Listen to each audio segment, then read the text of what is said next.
te encontré. Y el top indica que son 10:30 en toda la República Argentina y llegó el momento de todos los miércoles, el espacio transformando realidades del Centro Oncológico. Hoy el tema es actividad quirúrgica en el Centro Oncológico. Sabemos que es un hospital de día. La doctora Scioli nos explicaba de qué se trataba en ediciones anteriores. Hoy contamos con la presencia en los estudios Ángel Pérez Rodó, del doctor Joaquín Belaustegui, médico especialista en cirugía general, y al licenciado en enfermería que nos visita por segunda vez, Juan Cardoso. Muy buenos días, ¿cómo están? Buenos días, buenos días, ¿cómo están? Gracias, todo bien. Gracias nuevamente por la invitación. Bueno, hoy es un tema, estábamos hablando antes de entrar al aire un poquito acerca de este tema, de esta actividad quirúrgica en el Centro Oncológico. Hablamos acerca de los otros tratamientos, nos visitaron nutricionistas. Hoy puntualmente acerca de la actividad quirúrgica. ¿Cómo se desarrolla esta actividad en el Centro Oncológico puntualmente aquí en Curuzú-Coatiá? Bueno, buenos días. Gracias, como dice Juan, por el espacio. La actividad quirúrgica es una pata más de todo el tratamiento que tiene que hacer un paciente oncológico. Básicamente se centra en la actividad de consultorio. En el Centro Oncológico no tenemos quirófano. El paciente viene derivado del oncólogo con pedido hay miles de procedimientos, vamos a ir hablando de los más comunes, pero para resumir primero como introducción, para realizar alguna actividad quirúrgica se lo evalúa en el consultorio, se le pide los prequirúrgicos, a ver si está en condiciones, y bueno, el paciente se coordina, digamos, una fecha quirúrgica en alguna institución fuera del oncológico. Puede ser el hospital, puede ser alguno de los 2 sanatorios de la ciudad. Luego se retoma el control postoperatorio en el mismo consultorio donde ha sido evaluado la primera vez, y ya, desde ahí ya se hace el seguimiento, digamos. Claro, para entender un poquito mejor, un paciente con problema oncológico, supongamos que todavía es pequeño y si se puede ir a cirugía, vos lo analizás, digamos, o si necesita otro tipo de tratamiento, ¿cómo es en ese sentido? Claro, hay un abanico amplio de escenarios que puede tener un paciente. Como es un centro oncológico, en general el paciente tiene un estadio por ahí avanzado que necesita de quimioterapia.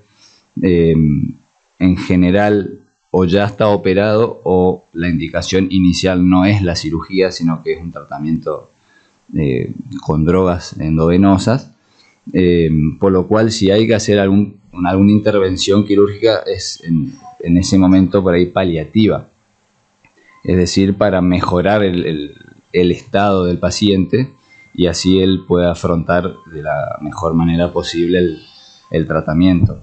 Esto puede ser, por ejemplo, un catéter para quimioterapia, puede ser una vía de alimentación alternativa para mejorar su estado nutricional.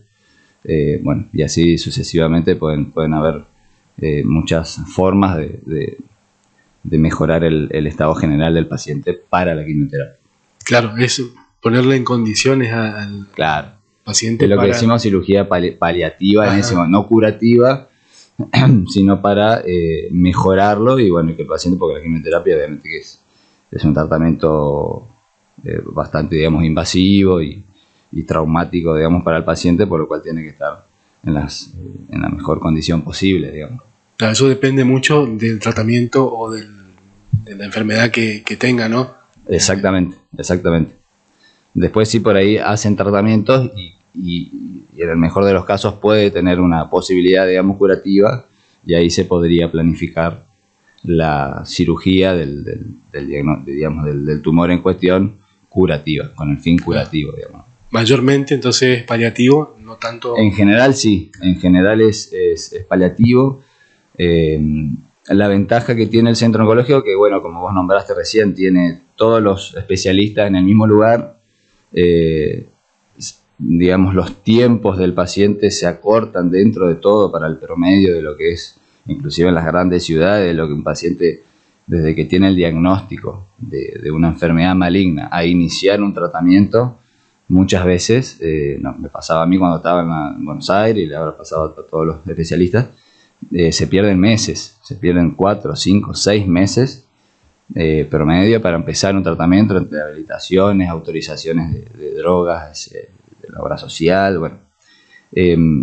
Imagínate eso si el paciente tiene que ver un nutricionista, un psico-oncólogo, el oncólogo, un cirujano, hacerse tomografías, laboratorios, resonancias, bueno, toda esa cantidad de estudios están en el mismo lugar y de ahí el valor de esta institución acá en nuestra localidad, ¿no? Y aparte que esta enfermedad, el tiempo es crucial. Totalmente.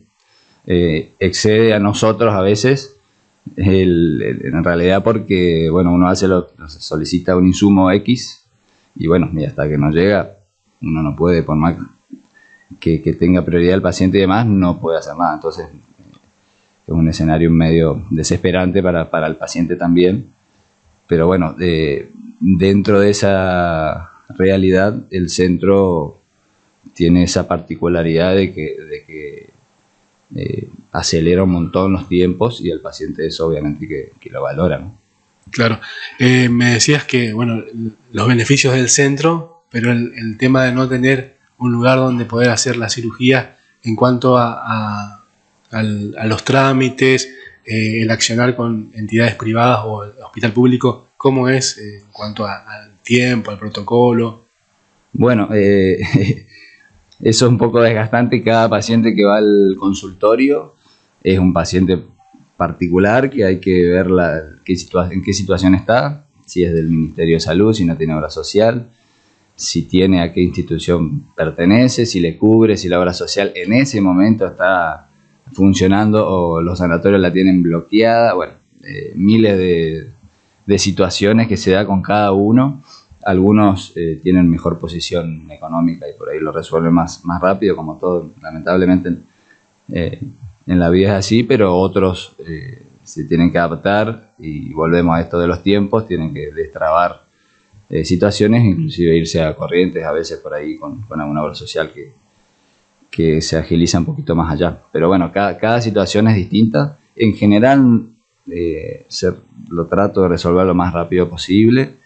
El hospital funciona muy bien, tiene dentro de todo una disponibilidad bastante cercana a la fecha que uno pretende, y ambos sanatorios también están obviamente, son instituciones privadas con otros protocolos, pero también están disponibles y predispuestos y en términos generales es bastante dinámico y lo vamos resolviendo bien, digamos.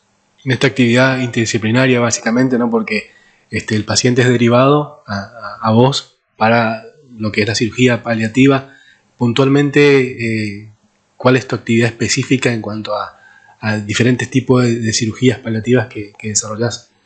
Bueno, por ahí lo que más hago acá, que no se hacía cuando vine, y bueno, un poco coincidió con la formación que tuve en Buenos Aires, después de la residencia de cirugía general hice mini invasiva, laparoscopía y cirugía percutánea, y bueno, y justamente una de las actividades que más por ahí se solicita por el oncólogo es las famosas biopsias de las lesiones.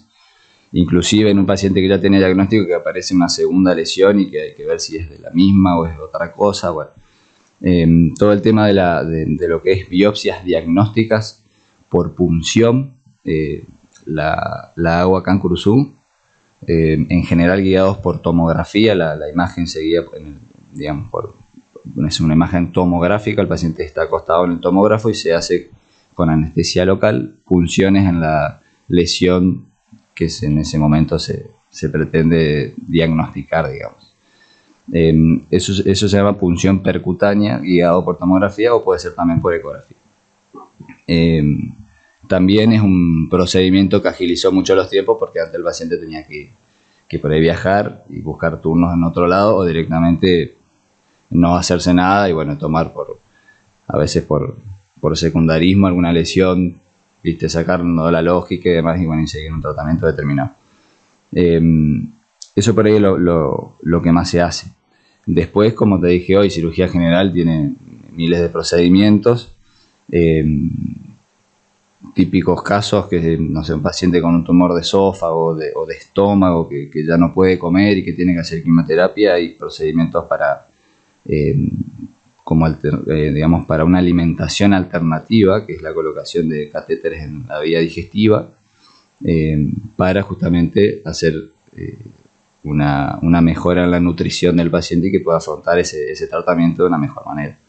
Lo mismo con los tumores de colon, por ahí tratar de descomprimir, a veces obstruyen el tránsito normal del paciente y entran en cuadros de oclusiones intestinales y bueno, eso también es bastante común. Lo mismo con los tumores de cuello uterino, hacen la obstrucción de la vía urinaria, el paciente no puede orinar. Antes el paciente que no podía orinar por obstrucción de los uréteres entraba en diálisis, porque entraba en insuficiencia renal.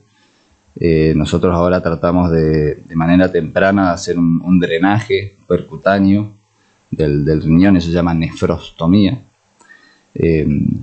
para descomprimir el riñón, que el riñón no tenga una lesión, digamos, por mal funcionamiento, y el paciente evita la diálisis y afronta el tratamiento quimioterápico. Bueno, ahí digo los ejemplos por ahí más comunes, que más se hacen, y ahora Juan le va a hablar un poquito.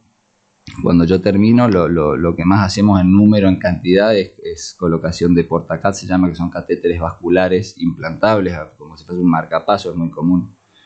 El procedimiento es muy parecido técnicamente a colocar un marcapaso, es un catéter que queda de manera interna en el paciente y que se usa cada vez que el paciente va a hacer quimioterapia o cada vez que se necesita el acceso venoso para una hidratación o alguna cosa.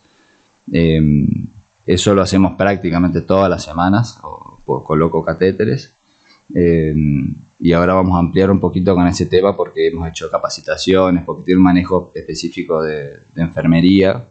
Es muy importante cuidar ese catéter para el paciente porque es el único acceso venoso que tiene, la única vía para a veces hacer tratamiento o hidratarlo, y de perderlo, de infectarse, hay que sacarlo y bueno, es todo un evento para el paciente, así que eso lo vamos a ampliar un poquito ahora cuando hable Juan. No sé si querés comenzar a contarnos, Juan, acerca de ese procedimiento. Bien, hablar de todo un poco lo que el doctor se acaba de hablar, la importancia que hay de cada procedimiento quirúrgico, ¿no? Más en pacientes que están con un compromiso a nivel general en el estado de salud, los cuidados, los procedimientos que hay que tener lo mejor posible. Y esto también lleva a que constantemente, tanto al paciente que está en condiciones de poder educar, como hacia la familia, pero en este caso vamos más en lo que es los dispositivos, lo que son los Portacat, que es prácticamente como una vía central, que hay que tener mucho cuidado en eso, hacer una buena asepsia. Nosotros incluso la parte de enfermería, lo que más estamos sobre el paciente a la hora de la habilitación, que es lo que, recorremos la zona, vemos que no hayan lesiones, que no hayan nada tipo de alguna reacción alérgica, que debemos informar, porque en ese caso no se puede proceder a la habilitación.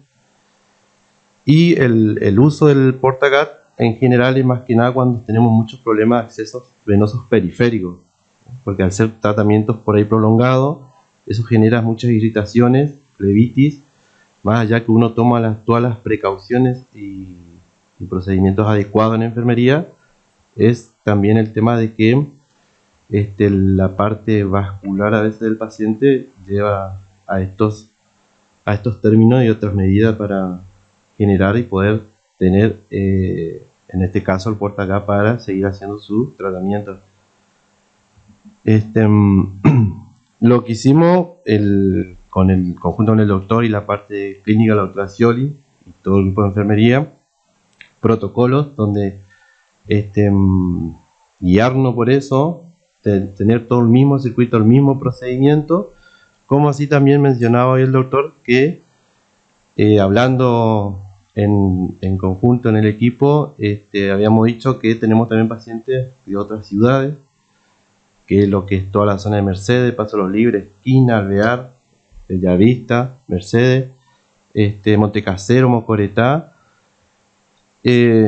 vemos que ellos nos preguntaban, por ahí se les dificultaba viajar, porque en este caso lo que se llevó es, lo importante en la aplicación del Portacat, también lleva a que el paciente pueda ir a su casa, obviamente con todos los cuidados que nosotros le brindamos, le damos educando, tanto a ellos como al familiar. Y decidimos que para que el paciente no tenga ese trayecto de viaje, en algunas situaciones que dificulta, hablábamos con el doctor y llevamos a preparar una capacitación a toda la zona acá, ciudades vecinas, enviando a los directivos, incluso se le invitó a médicos y al personal de enfermería, sobre todo que hacen estos procedimientos, y acordamos una fecha que fue el año pasado, en noviembre, que vino la gran mayoría vinieron,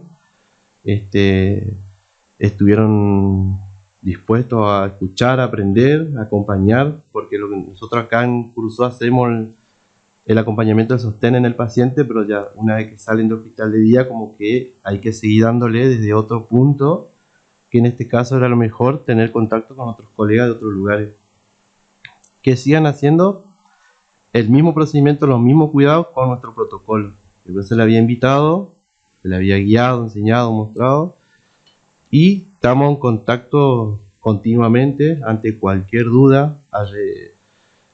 Como hablábamos hoy, el tema de si hay que hacer el mantenimiento, si el paciente se lleva su tratamiento a domicilio con una bombita elastomérica que son de 24 o 48 horas, siempre estamos en el cuidado de que si eso pasa en tiempo, en forma, si el paciente le surgió alguna dificultad, nos comunicamos con la enfermera que está en su ciudad para que lo vea, nos comunicamos por teléfono y lo vamos guiando, lo vamos acompañando para que también ellos sientan que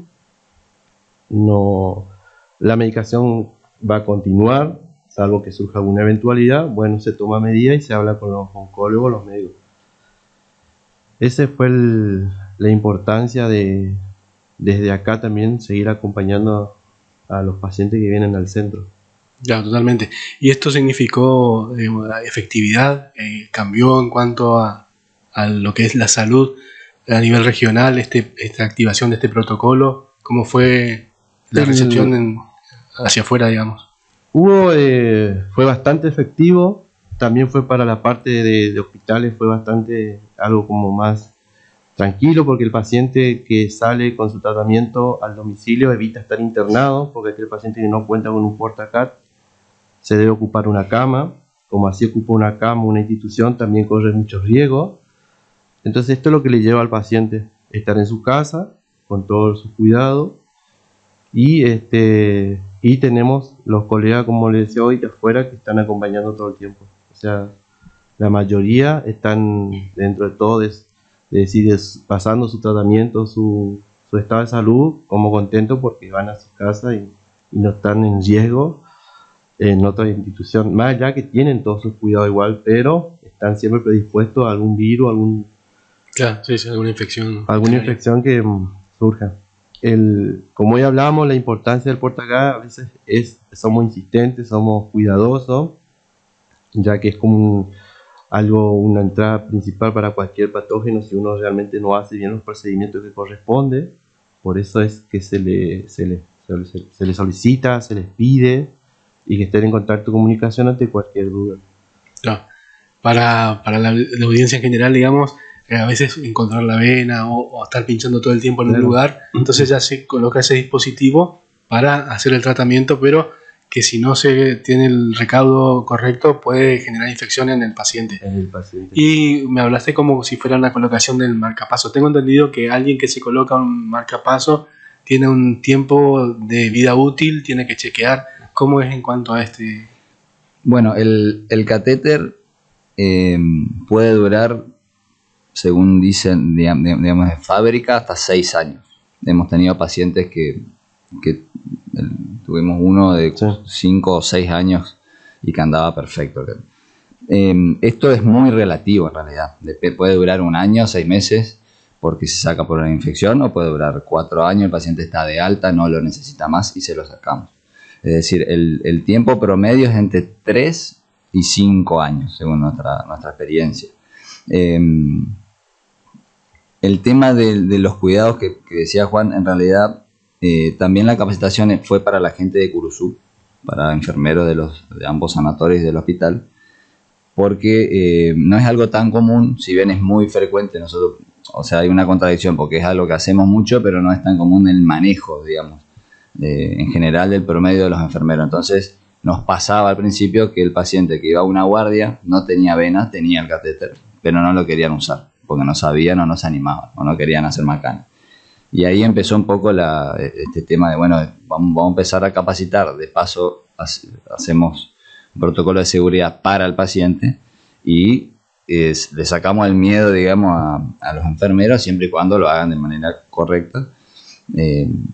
Y bueno, y de ahí el tema fue de la capacitación. Y aparte que, no sé bien el porcentaje, pero hay un porcentaje muy alto de pacientes que no son de Curuzú. Te dirían más de la mitad, ¿no? Sí, no son de Curuzú. Por lo cual teníamos esa misma situación, pero en otra ciudad, porque acá ha pasado que por ahí, bueno, yo estaba en el sanatorio justo, me llamaban, iba, bueno, solucionado. Pero si no eran de acá, el paciente directamente no era tratado. Y de ahí fue el tema de la capacitación, que después de eso los resultados fueron muy buenos, porque inclusive ahora hay un grupo de WhatsApp donde mandan fotos o preguntas. Ya tenemos enfermeros en Libres, en Caseros, en Mercedes, que ya le decimos al paciente, bueno, te va a ver fulano y fulano te va a sacar hay un tratamiento que es lo que nombró Juan de pasada, que se llama bomba elastomérica, que es una quimio que se hace 48 horas, ¿sí? Es decir, el paciente viene hoy miércoles, se le coloca se le habilita el catéter, se le coloca el suero, pero termina el viernes. Entonces, sin catéter iba al hospital o al sanatorio, 2 días. Con catéter se vuelven a su casa, si no son de Curuzú, si son de acá obviamente. El tema es qué hacíamos el viernes. Volvían de vuelta a Curuzú para que se lo saquemos la aguja, o quedaba en su lugar, en su localidad, pero ¿quién iba a sacarla? Y ahí también surgió, y hoy en día evitamos ese famoso viaje a las 48 horas solo para que saquemos una aguja, bajo el protocolo nuestro obviamente, pero es algo relativamente simple, teniendo enfermeros en cada localidad, donde por ahí más pacientes hay, y solucionando ese detalle que parece algo tonto, pero que no existía, digamos, al principio. Es muy importante lo que destacan, porque cada paciente es una vida, cada viaje es organizarse, y a veces es algo mínimo que con este conocimiento y aprovechando también la tecnología, ¿no? Para estar conectados, comunicados y facilitar en este periodo que tiene que atravesar el paciente, que ya de por sí la enfermedad no es algo muy agradable de transitar, y dando esta humanización al tratamiento, ¿no? Hay lugares que tienen combi que traen pacientes en días específicos, no todos los días. Hay pacientes que se toman taxi para venir a Curuzú, con lo que remis, con lo que eso le debe salir. Bueno, ahí sí, como vos decís, no es, viste, algo tan simple, y tratamos dentro de todo de solucionar lo mismo, lo que dije al principio, y te dejo, Juan. El día que va el paciente al oncológico tratamos de hacer medio todo lo que se pueda, viste, que lo vea que lo vea el otro, que se haga la tomografía, o el día que va a hacerse la quimio aprovecho yo, le saco los puntos, y bueno, y porque no podés decir, no, vení mañana que te saco los puntos, y vení pasado mañana que, no sé, porque hay que entender que el paciente no puede estar yendo y viniendo de 100 kilómetros, 120, 80 todos los días, y aparte sintiéndose mal, haciendo un tratamiento, bueno. Te dejo. Sí, no, está bien. Por ahí se preguntaban, o sea, cómo uno se da cuenta si el catete está bien o no está bien, si pasa algo, por qué se lo saca, porque... Y hay todo un procedimiento antes. Por ejemplo, el doctor hace su procedimiento quirúrgico, y previo a eso una placa de tórax, que lo decimos una imagen del pecho, como para que se ubiquen, y ve la localización de cómo ingresó el dispositivo, ¿no?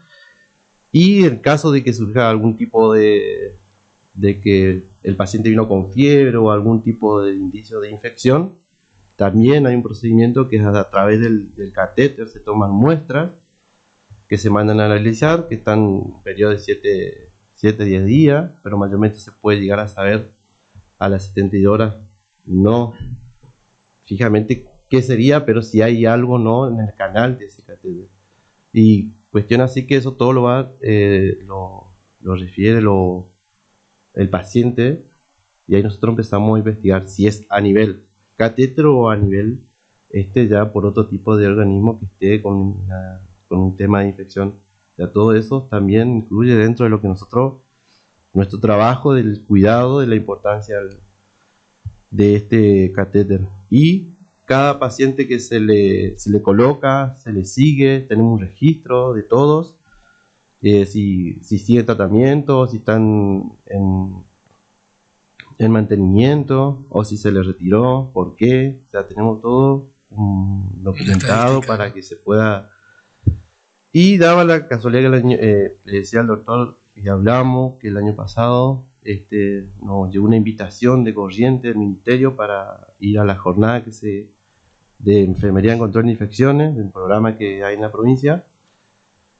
Y hablamos con la coordinadora y era como que nos llamaba la atención porque ya estaba el cupo, pero nos hicieron lugar a nosotros porque era algo, como hablábamos hoy, no es novedoso, pero es importante saber qué es un portacá y por qué uno lo toma tanta importancia a la hora de tener un paciente y a la hora de manipular.